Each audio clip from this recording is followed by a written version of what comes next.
Some of you care way too much, and it shows, okay? It shows. I can see it all over you.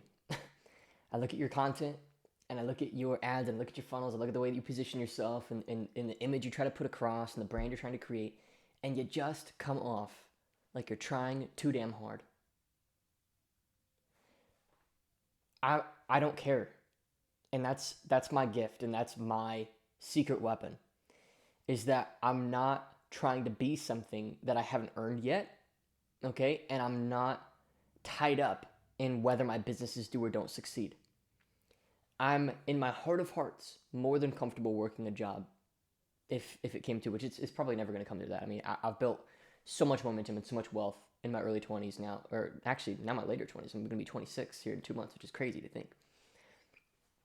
But I just want to make a video about this topic because I really just think that our culture, I made a reel about this, okay? And I said, um,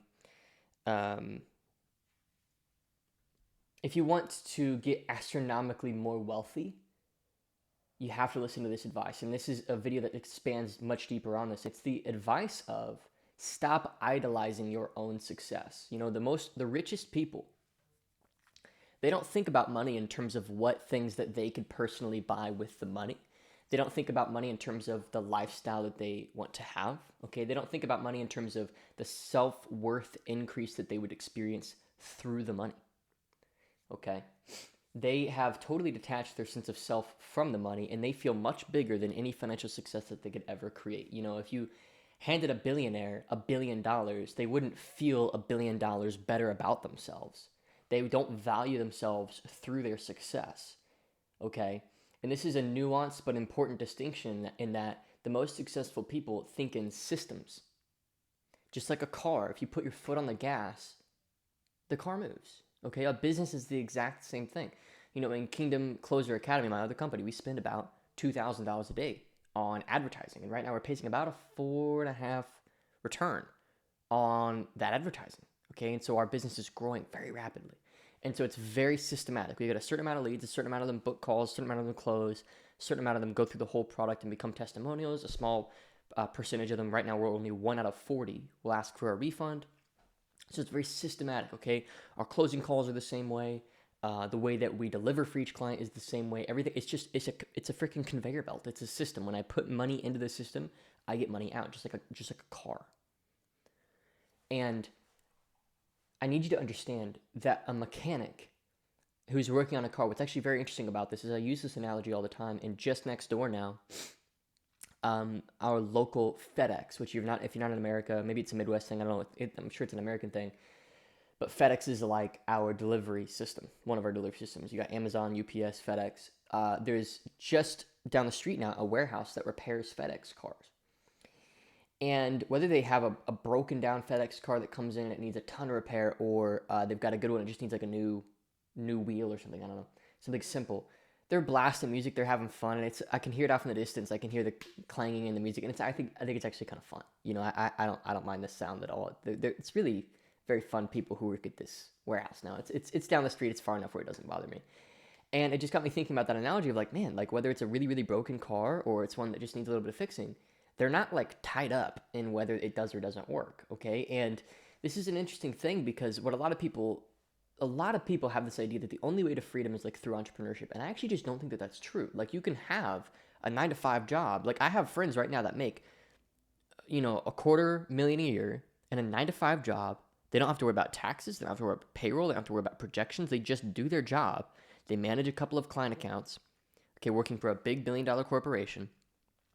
And they've got 2 kids and a third on the way, and they've got freedom. They can travel, they work from home. Like that's amazing. And like if I ever wanted, I could probably qualify for one of those jobs and probably add a lot of value to whatever company I were to go for.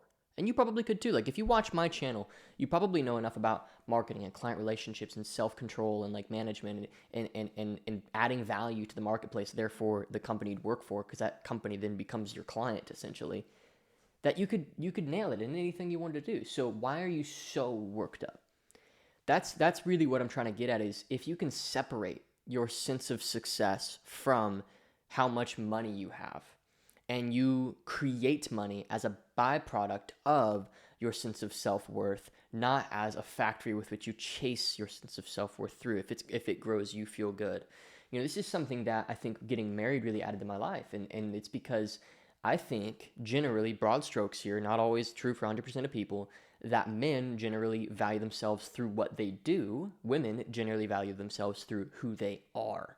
So my wife was able to bring to my life this sense of like, babe, like, you are all these things. Like, I notice that you're chasing, chasing, chasing.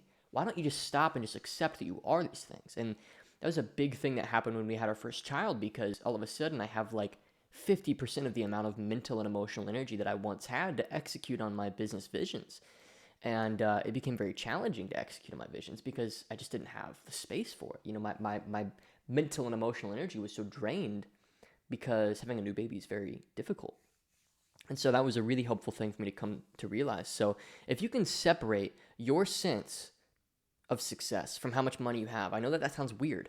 It really opens up a lot of doors for you, okay? Think in systems.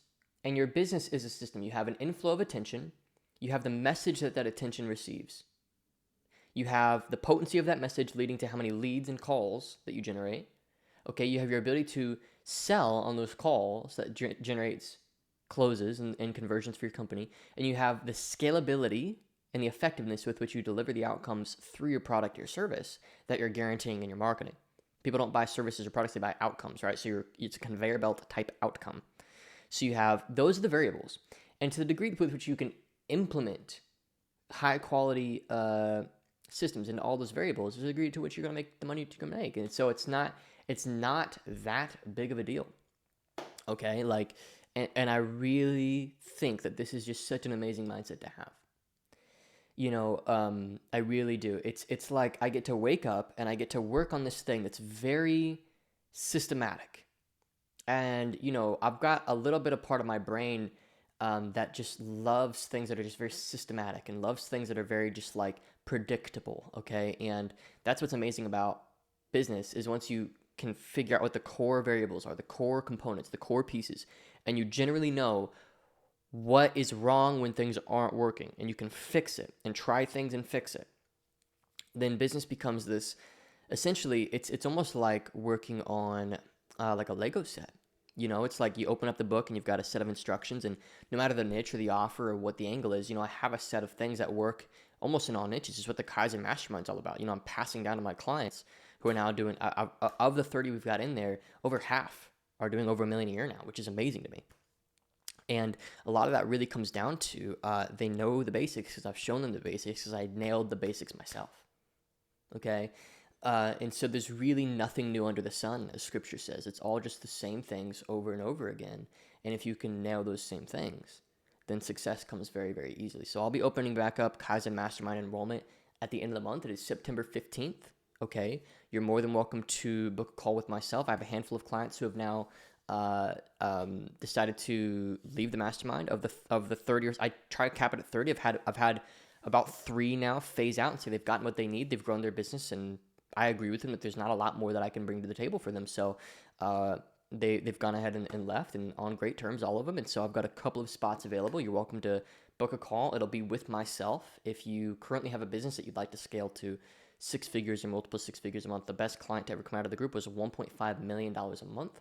Okay. We talk about ads, organic marketing, team building, creating company culture, scaling product delivery, all kinds of important things, how to manage your cash flow within your business and everything. So you're welcome to, it'll be myself. I don't have a team in this business. It is just myself speaking with you guys, and I don't make an offer to everybody. I really only want to work with clients that I absolutely know are going to gain a lot of value from the mastermind. So thanks for watching. Hopefully this is a helpful video for you, and I'll see you in the next one.